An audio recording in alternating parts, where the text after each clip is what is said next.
Waray ha, waray.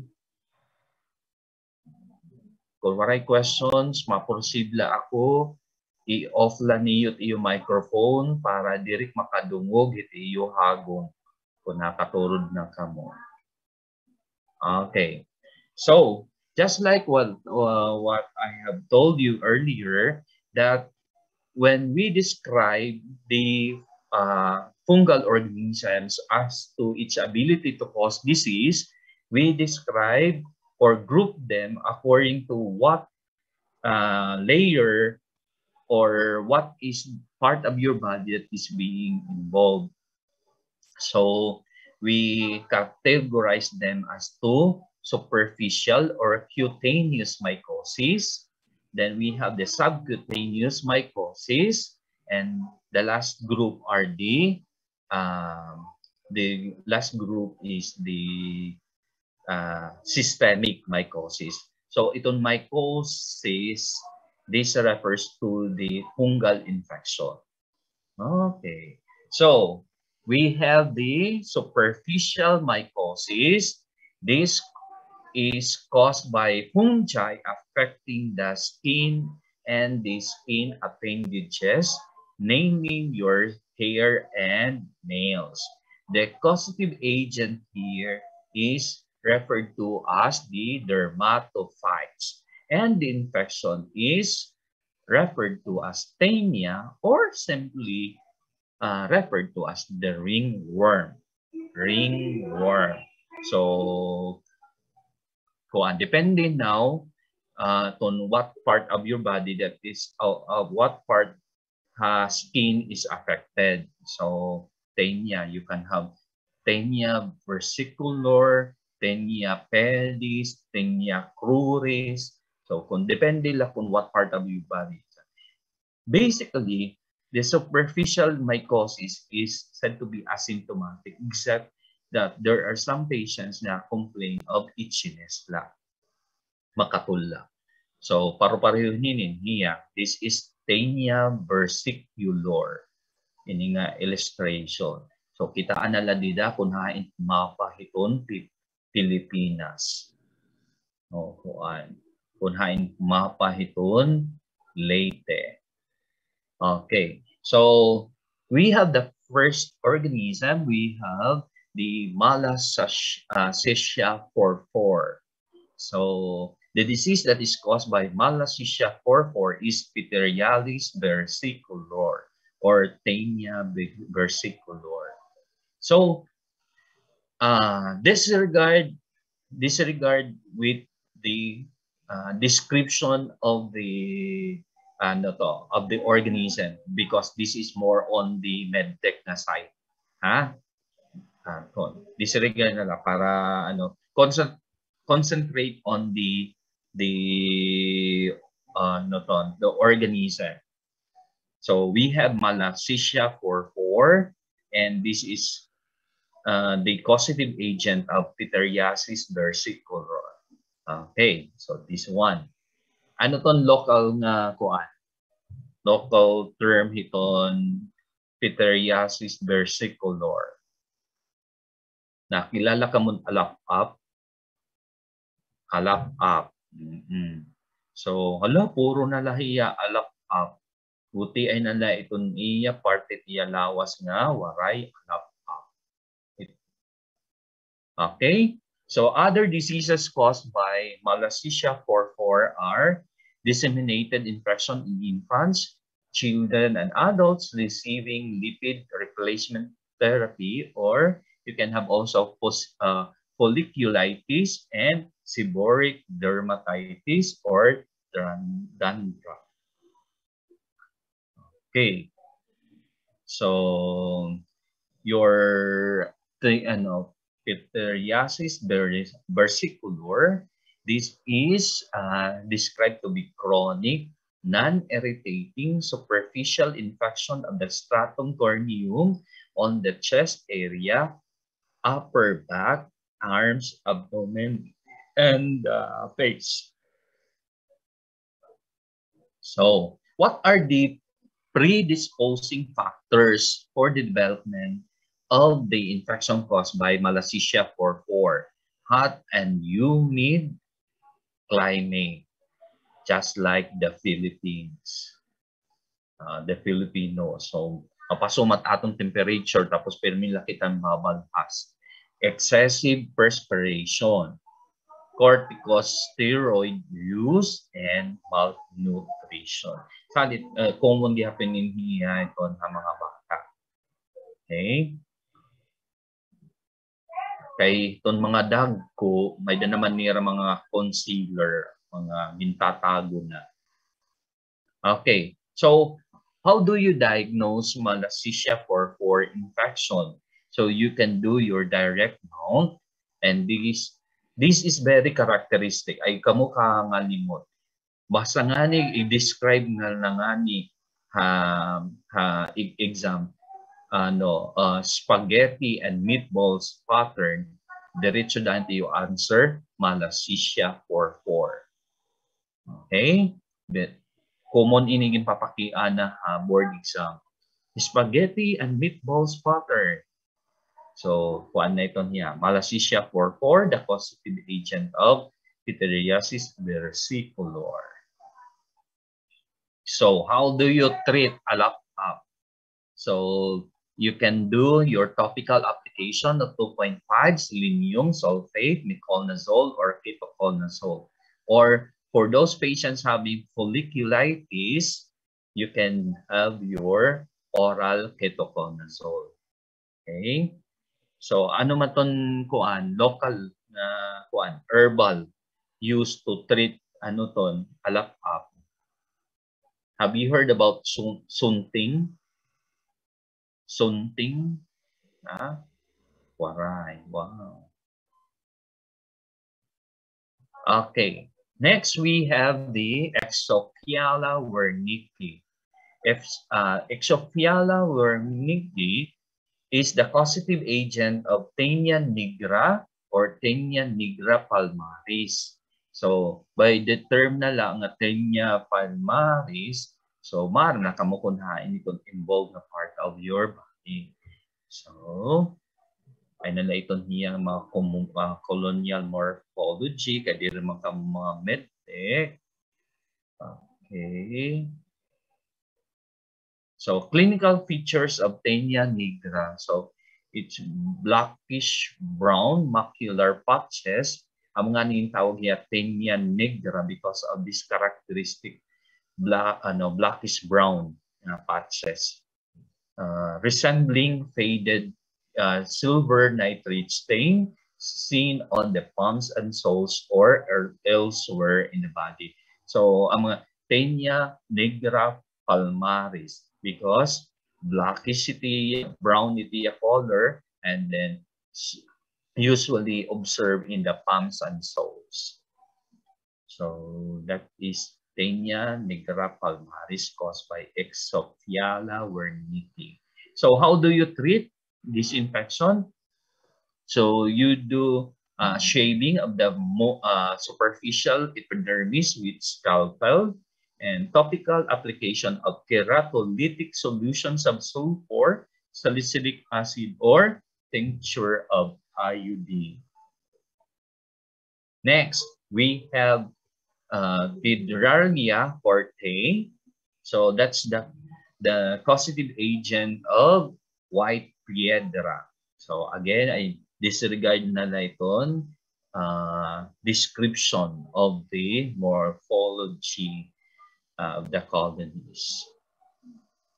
One good thing also to remember if you're dealing here with culture of fungal organism, unlike itong bacterial that you just describe the surface growth of the organism under the culture medium. But if you're dealing here with fungal organisms, you don't only describe the surface growth of the organism, but also the reverse side of the plate. So, diri la itong bawbaw. Anday kitong bacterial culture nga balbaw lati mo yung describe. Fungal organism itong bakli hapon itong culture plate. Okay? So that's the microscopic analyton. So amay niya clinical feature of white Piedraia caused by Piedraia hortae. Infection of hairs in scalp characterized by small, stony, hard, dark nodules distributed irregularly along the length of the hair shaft, felt easily by palpation. I don't know if you can appreciate this one in here. Dirin hiya kuto. Dirit hiya kuto, ha? Or dirit hiya lusa. Kung ano niya. Amoy niya iton white Piedraia. Okay, how do you diagnose Piedraia hortae? So you can do your wet and permanent mount. So the nodules are crushed on the potassium hydroxide, and you can appreciate oval asci as with 2 to 8 acetate ascospores. You can also do culture using a culture medium that is incorporated with cyclohexamide. So treatment, you of course cut the infected hair. So kung damon duro ada kuan laanay pugaki. Okay, next we have Trichophyton begeli or Microsporum cutaneum.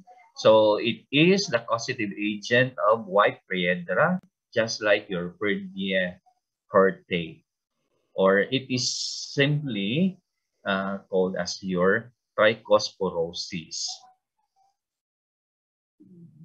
Okay, disregard again the colonial characteristics and as well as the microscopic morphology.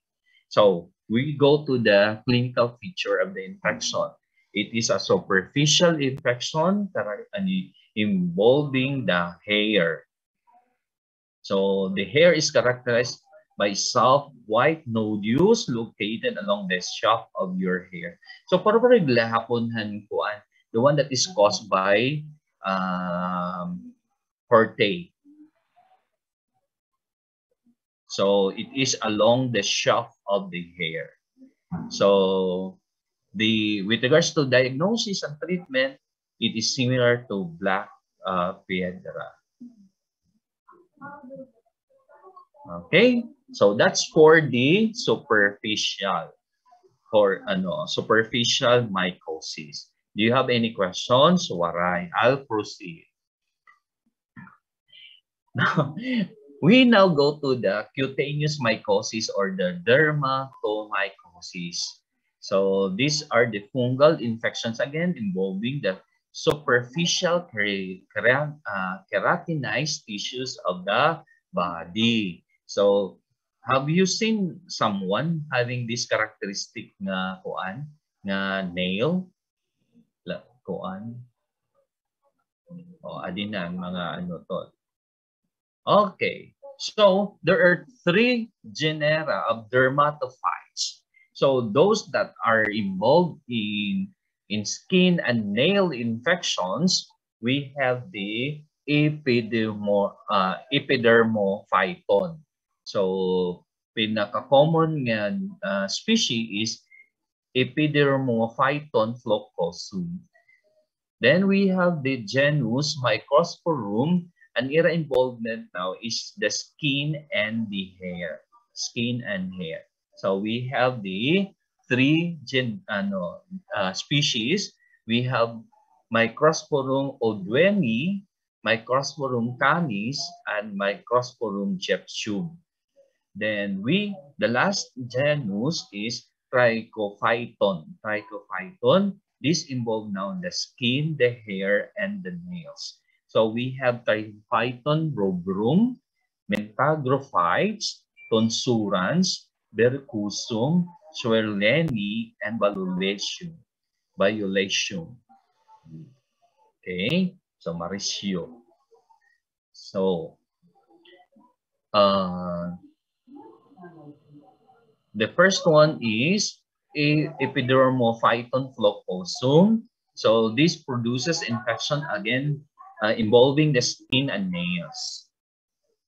Okay, forget about the colonial and microscopic description. Or kung gusto niyo, concentrate on the one that is highlighted. Okay, next we have Microsporum gypsum, again skin, and specifically they infect the scalp. So infections are more common in animals than humans. So that's for the colonial morphology of Microsporum gypsum. So see, amay niya akong ginsisaring nga iyo nga when you describe the growth of the fungal organism on culture medium, so you describe the surface growth as well as the reverse side of the petri dish.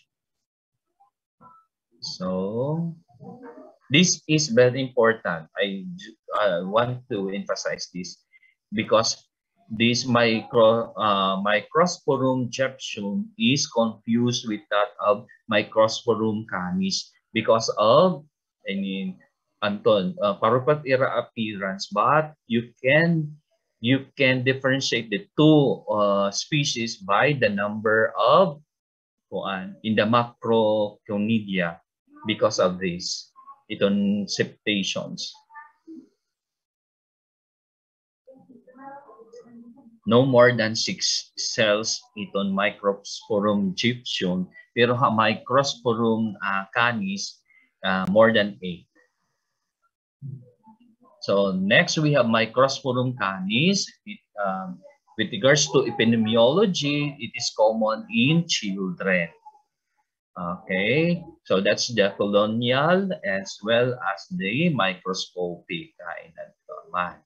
So amay ningin si ko macroconidia because it is oftenly confused with Microsporum gypsum dinhi 8 to 15 cells. Ito yung macroconidia. Dito 6 lang or less. Then we have Microsporum odweni. So one important to take note with this organism is it rarely infects adults. So it causes epidemics of ringworms in the scalp of children. So wow, bagang top view iton koan in ice crumble. Iton colonies iton Microsporum odweni. So important to remember about Microsporum odweni is almost devoid of conidium in the hyphal element. So please take note, wari di na mga conidial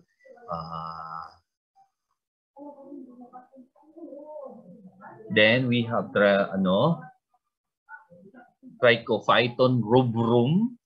So in terms of epidemiology, this is more common dermatophyte to infect humans. Most common, make that thread in your nose. So that's the colonial and morphology, and then the microscopic. So Trichophyton rubrum. Okay, and then please next is Trichophyton mentagrophytes. Trichophyton mentagrophytes. Worth to remember is this organism is the common cause of athlete's foot. Okay, please remember. So common cause of athlete's foot. So that's the colonial morphology. So and then the microscopic. This is very common about mentagrophytes. Characteristic in the morphology is this called spiral hyphae.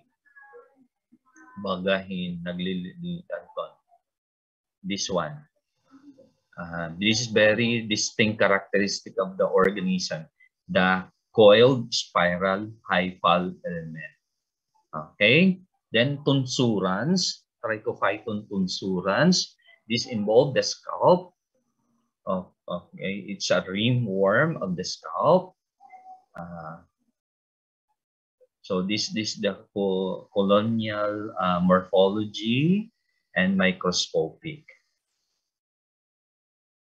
Then we have Trichophyton schoenleini. This is the usual cause of Favus. Favus. This is a chronic scarring scalp infection that results in permanent hair loss. So Favus. Very characteristic with schoenleini is the formation of this microscopic morphology, the fabic chandeliers. Okay. Then we have the Trichophyton violaceum. Usalat iyo dapat mabaruan ini nga violaceum. The reason that it is called violaceum because it is a characteristic purple color. Ito iya colonies. Amula ito. Inalaksita na laingin niya kay one semester na subject, hindi mo lang nga 2 hours. Man, amot iya. Lavender or purple color. So, amot iya nga gintawag na Trichophyton violaceum. Mga kamarites. Okay. Violaceum. Then we have the Trichophyton verrucosum. So this involves infection of the scalp, the bird areas, nails, and skin. So this one.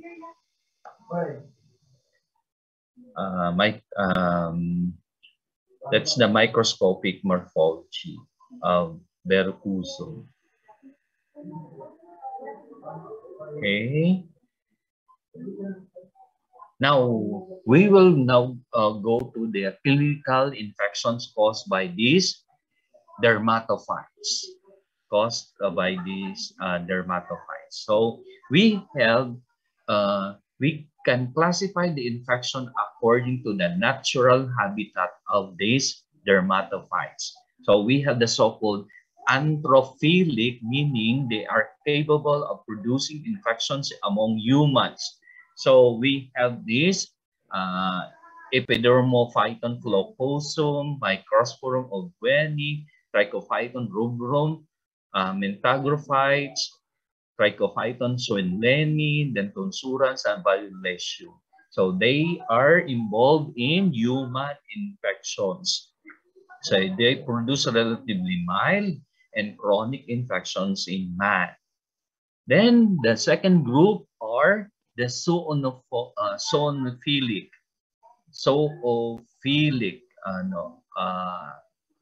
clinical infections. So when you say zoophilic, so this involve the lower forms of animals. So like Microsporum canis involves the cats and dogs, the Trichophyton mentagrophytes, the rodents, and the Trichophyton verrucusom cattle. And the next group are the so-called geophilic, meaning these are soils transmitted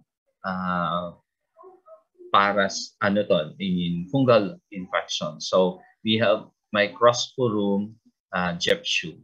Okay, so how this fungal organisms transmitted to man? This is through direct contact with dermatophytes in soil and animals. So this also involves direct contact or through fomites, especially the anthrophilic species, meaning those that are associated with human infections, like infected hairs in hats, caps, combs, or barbers, clippers. So be careful kung itiba nga niya kung boarding house, nag-uuram-uram kamuhin in towels or iton hats. So, sudlay. Itong na mga butang, ditiya for international use. Personal use la ito niya. So, sometimes nga ni, mga gugti pa ka mo, nagpapauram-huram pa ka mo, breathe. Ano? So, what are the predisposing factors for the development of these fungal infections? Hot and humid climate, just like the Philippines. Crowded living conditions, just like the Philippines. Increased perspiration, genetic predisposition, and young individuals. So, labi na itong mga bata at mga balhason. Okay? So, clinically, the disease that is caused by these dermatophytes are they are termed as tinea. So tinea, these are described as raised circular lesion which has an outer ring of an active progressing infections with central healing within the ring. So please take note, this is very important kasi later when you will be asked to collect specimens, kung magjujuti na kamo, please take note, the most appropriate area to take the specimen is iton the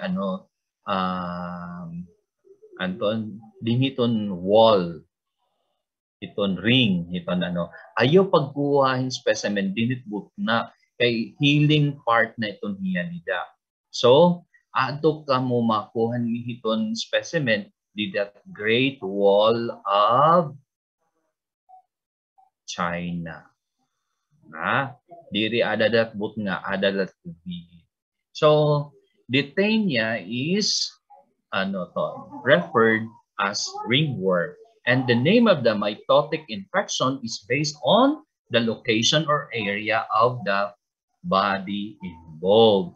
So amo na to nagginsiling kanina, may the Tinea cruris, Tinea capitis, Tinea pedis, Tinea natanan na Tinea, pero diri Tinea sa ginatang Tinea hoan.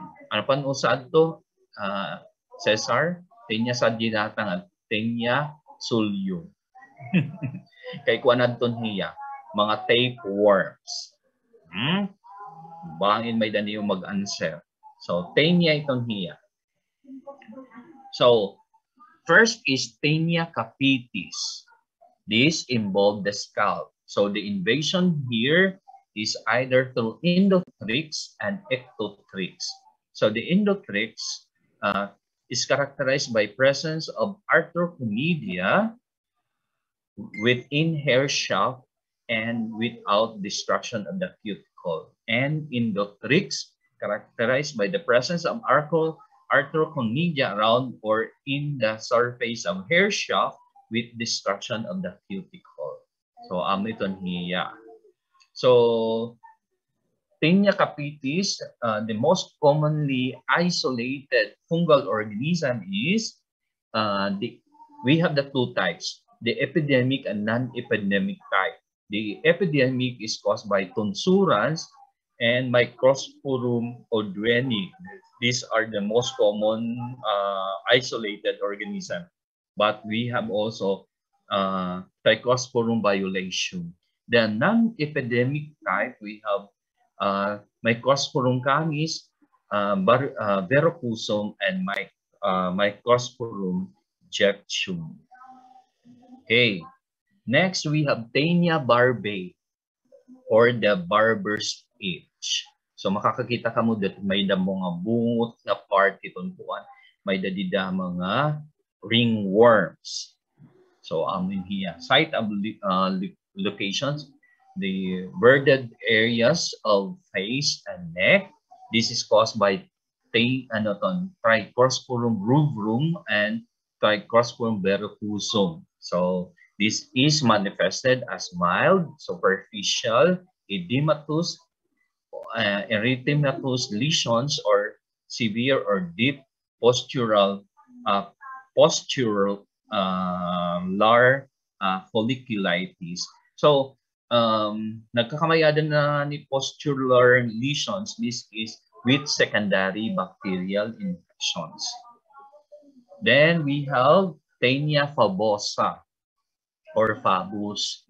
So it's this involve your scalp and torso. So the causative agent is Microsporum schoenleini. So again, so this is described as involving formation of yellowish cup-shaped crust or scutellate. So this can cause now alopecia and scarring of the scalp. So if you want to try to smell itong lesion, it can have a mousy odor. Then we have Tinea corporis, added at any part of the your body. So arms, legs, and torso. You take a look with this first picture. Nag-anak-anak na. Duduha na nga ni tiya. Bi-layered na tiya wall, tiya ring worm. May niya outer wall and inner wall. Grabe na ganyan. Papabayan na ito. So the causative agent of Tinea corporis could be either Microsporum rubrum and Microsporum canis and Trichophyton rubrum and Trichophyton mentagrophytes and Microsporum canis. Sorry, nagkaka-root change na itong mga species. So this is manifested as circular patches with advancing red vesiculated border and central scarring, and this is described to be pruritic. Then, kung nakita nga ni kamong lalaki, ang bagan nila gusto mag-chat siya, may da itong makatul, datbot nga. Yung kakatlan ito niya. Tinea cruris, or this is referred to as chat itch. So, kung nagkikinamkalot na nga ni tiya bunay, or derila, itadiha ubos babae inin. So, derila, this is not exclusively for men. May dagiha kong babae. Ano man? Lagad inabot na nga nga ditiya pa. Yes. So, the Tinea cruris, this involves the groin, the perineum, perineal region, and genitocrural folds. So, causative agent of this is Tinea rubrum. So, Tinea rubrum. Trichophyton rubrum and Trichophyton mentagrophytes and Epidermophyton floccosum. So, that's for the causative agent. Next, ang mabaho, matiil, Tinea pedis. So, this is referred to as athlete's foot. So, particularly toes, the webs, and the soles. So, causative agents here, Trichophyton rubrum, Trichophyton mentagrophytes, and Epidermophyton floccosum. So, this is the athlete's foot. Okay. So, as in, nakamutbaho itong athlete's foot. When I have, when I had my residency training, fellowship training in Manila. So, anak kong ka-roommate, bata nga nursing na matambo, grabe, aircon na namon room, was koan, iba na namon air freshener ng aircon, ang iya tiil na mabaho. Okay? Then we have Tinea manus. This involves the interdigital areas of the interdigital areas and palms. So, para-parito Tinea pedis. Then, Tinea ongium. So, this is simply referred to as onychomycosis. It had mga pudpud na mga nails. So, this is caused by Trichophyton, rubrum, and mentagrophytes, and Epidermophyton. So, that's how your Tinea ongium looks like. So, how do you diagnose dermatophytes? So, the specimen, of course, you can have skin scrapings or nail scrapings or even the hair itself. So, laboratory procedures, you can do your wet mount. So, in wet mount, in the Microsporum genus, you can form dense sheath of spores in a mosaic pattern around the hair.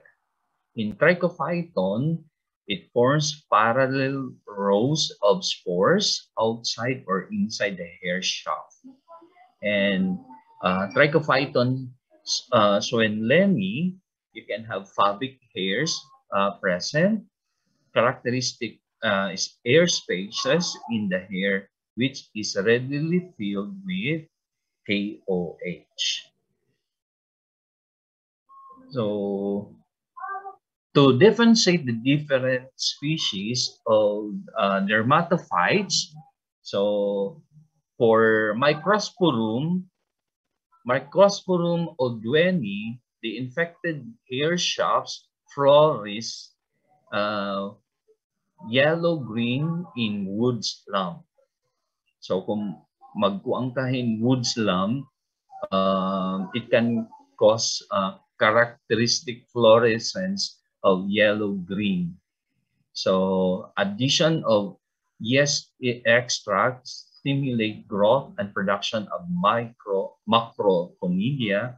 And please take note that Microsporum odweni grows poorly in sterile rice grains. And then Microsporum canis, the infected hairs flourish, having bright yellow-green in wood slump. And you can use Microsporum canis. You can isolate and culture using rice grains because it grows well. And the last one is Microsporum gypsum. So it does not show characteristic fluorescence using wood slump. Okay, so aminin kuan kanina and using your wood slump, the characteristic fluorescence. Then for Trichophyton species, so if you're going to use wood slump, the infected hairs do not show characteristic fluorescence. So Trichophyton rubrum, no specific nutritional requirement. It is also described to be negative in hair baiting test. Actually, before, and may the face-to-face nga laboratory, we usually perform this hair baiting test. This is very simple. You just collect kuan in soil, then place the hair, and then you incubate it for 2 weeks. And you examine this under the microscope, tapos makakakita ka ng characteristic na growth. The hair baiting test is usually done for the isolation of dermatophytes. So the Trichophyton mentagrophytes is positive for hair bait test. And for biochemical test, it is positive for urease. Of course, sabihin ko pa, the gold standard in the identification of organism is through culture, using a special culture media for each isolation. So the most common culture media used for isolation of fungal is the SDA, or the subulorodes dextrose agar. Okay, how do you manage patients having dermatophyte or infection? So you can use the topical antifungal agents. You can, con extensive ETA involvement, you can use oral griseofulvin. So especially for involvement for the scalp and nails infections, and oral ketoconazole. Okay, that's it. Okay, that's the last one. Stop sharing.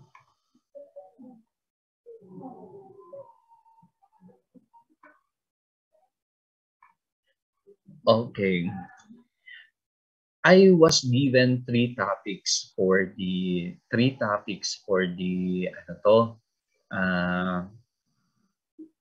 micro.